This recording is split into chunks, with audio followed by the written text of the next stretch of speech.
You know, if God scourgeth every son he receives, and he does, think about it. We're talking about saved people. Hebrews chapter 12. God scourges, and that's worse than a whipping. That's worse than a spanking. That's worse than time out. That's a scourging with a cord.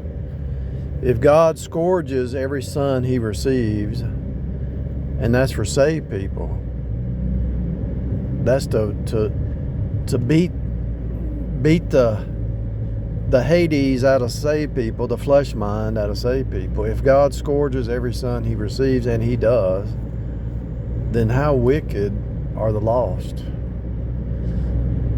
And the devil don't care what they do.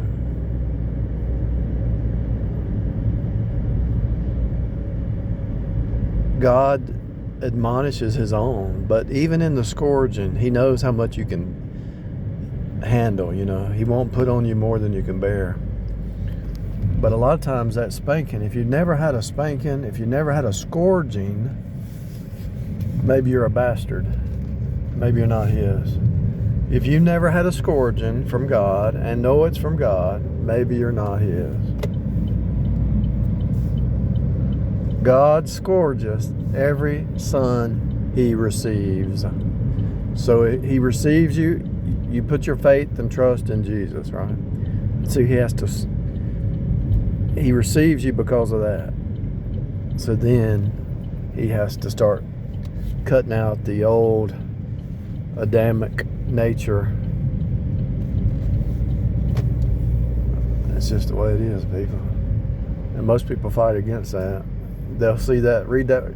They'll say, I remember on Yahoo, they would say, God doesn't scourge his son. God doesn't, because the word scourge is a strong word, God doesn't scourge his people. I said, have you ever, do you read the Bible? And they want to do that. They want to believe what they want, but the Bible's clear. God scourgeth every son he receives.